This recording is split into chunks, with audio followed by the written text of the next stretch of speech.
Okay, so hello everyone, narito tayo ngayon sa Pasig. And nagpalit tayo ng gulong, no? We are using now the Beast tire. No, ayan. Kamukha siya halos ng Pirelli. This is 80 by 100. No, ayan, no? So far, 80 by 110 by 80 pala siya, sorry. So ayan, medyo so far, no, tetestingin natin yung andar niya.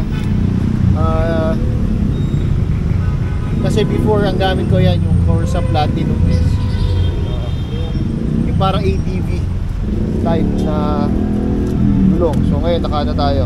Ito ang gamit natin, the Beast tire. Medyo malaki.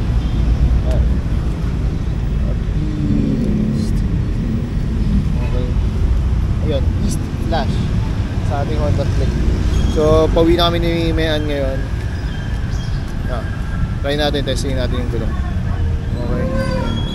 So pasensya na, nasa PWD kami ngayon kasi dito kami pinapark ni Kuya Guard. Hindi ko sinadya yan. Okay, tara, kaya tayo. Hindi ko sinadya yan mga brad.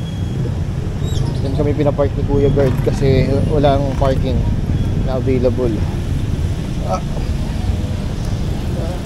Okay, so uwi kami, maulan. Testingin natin kung talagang makapit yung gulong. Tara, sakay ka naman. Yeah.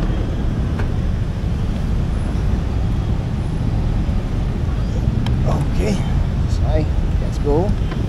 Testing lang natin siya. Sarap ng ano. Habang umuulan, kung makapit nga ba talaga yung gulong. Actually, nung gamit namin is yung Corsa Platinum S na tayo, nagkakamali. Okay na okay siya pagka yung mga ang kalsada or dumadaan ka sa maputik or uneven yung kalsada. Masarap siyang gamitin kasi dahil may mga ngipin yung gulong, sinasalo niya yung unevenness ng kalsada. Pero problema kasi nabutas yung gulong, pumutok, no, subabog actually. Nagpalit tayo ng ito. We changed to Beast Flash tire. Ang sabi ni Kuya, yung nagkabit, China Beast, pero yung ginamit na materials daw halos kapareho ng Pirelli. So tinanong ko siya, magkano ba Pirelli na Diablo ata yan or Angel? Ang sabi niya, boss, pag 110 by 80, you have to gagastos ka mga 4,000 siguro kasama kabit. Kaya sabi ko, ano yung medyo cheaper, no, na alternative sa Pirelli? Ayun nga, ang sabi niya,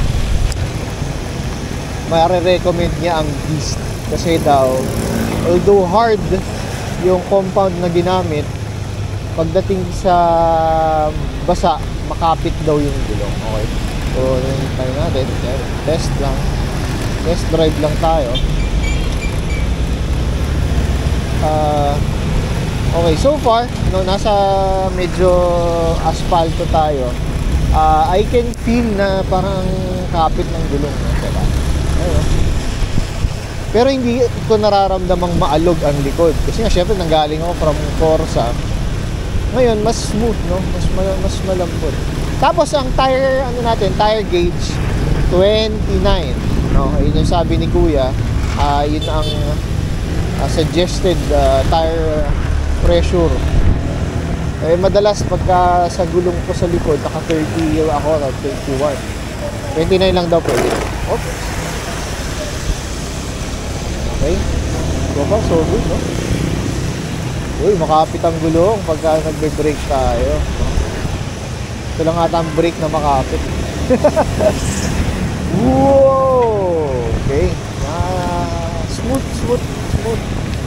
Ang pinaplano ko pa sa susunod na magkapera ako sa sweldo siguro, yung harap naman, mukhang papakabit ko, Beast ulit.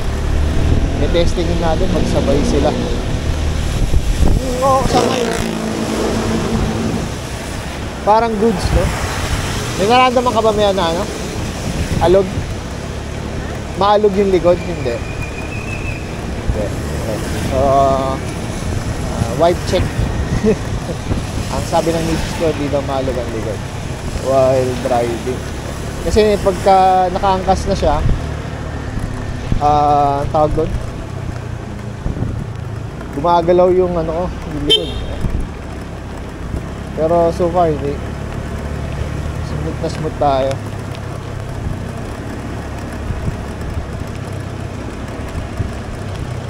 Oh, yeah. Tapos pag tinignan mo nga yung ano, yung hiwa nung sa Beast, kapareho halos nung sa Pirelli. Ngayon, ang tanong na lang dyan is kung tatagal yung gulong. Kasi syempre, medyo aabutin ka ng ilang ano, bago mo masabi na worth it yung gulong. Ang isang gulong na hindi ko talaga nagustuhan is the quick. Pangit kasi napupudpud siya within ano pa lang ako, parang wala pang 6 months napupudpud na siya. Kaya nga ang talagang gusto ko sana Pirelli na talaga yung gamitin gulong, pero yun nga, sobrang mahal naman eh. Halos 2 gulong na ng ano eh, Corsa yung Pirelli na isang nasa likod. Kaya nung nagpakabit ako before, parang inabot ng 3,000 harap and likod na yun for the Corsa. Siyempre bukod yung kabit, so mga tansya ko mga nasa 3,500 ang nagastos. Ngayon itong Beast, no, medyo mura siya. Kung kukumpara natin sa Pirelli, ang presyo lang ng Beast tire is 1,900 yung 110/80. So kung makahanap ka pa ng mas magandang dealer, baka mas mura-mura pa doon. Siyempre bukod yung kabit. Sabi naman ni Kuya, natawaran natin, binigay niya ng 1,700 yata. So kung makahanap ka pa ng ibang mas makakamura ka, mas maganda.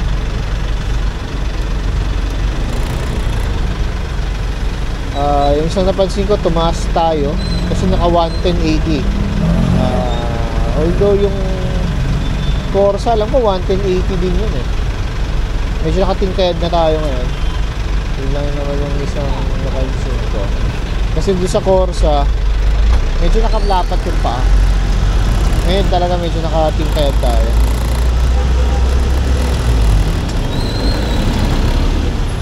Tapos hindi kinabit ni Kuya yung gulong.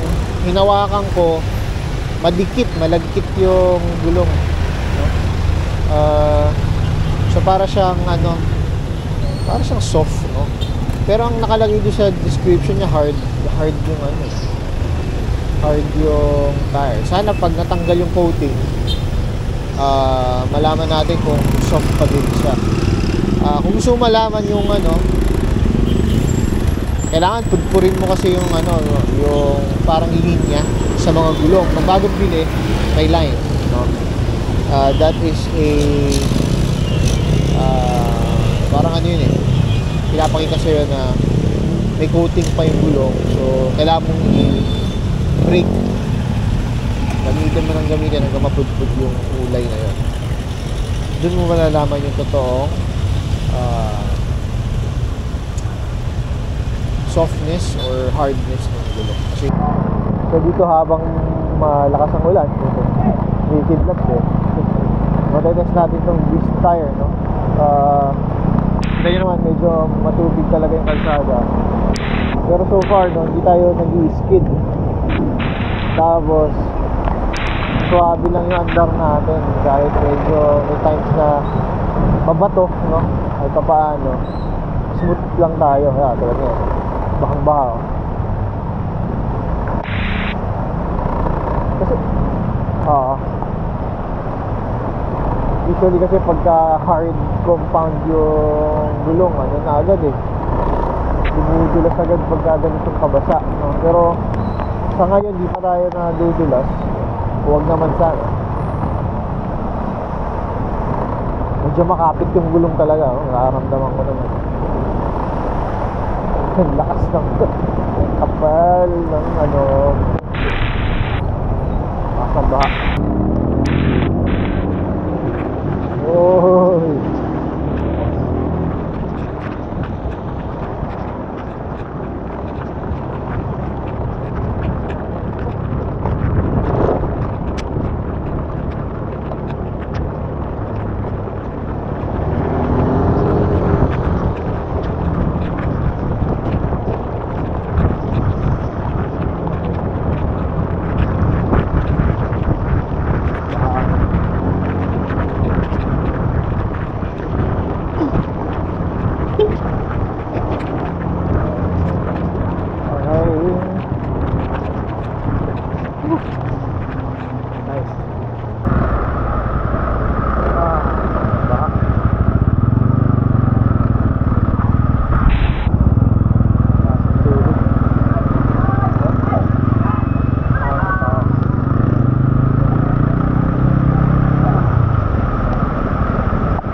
Okay, so far okay na okay yung ano, beast tire, no? Pero problema namin ngayon, ang lakas ng ulan, hindi kayo makagalaw.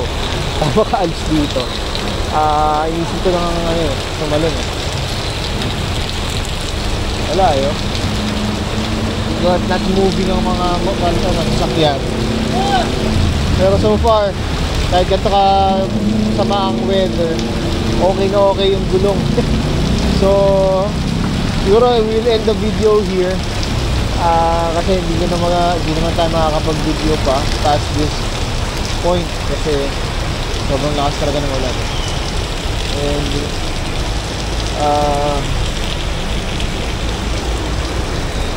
nagamit natin ng gusto yung beast tire kasi yun yung ginamit natin sa biyahe nito. So as always, see you on the next video. Ingat kayo sa biyahe habang may bagyo. Okay, paalis na tayo. Ay, si Kuya, ay tayo pa daan.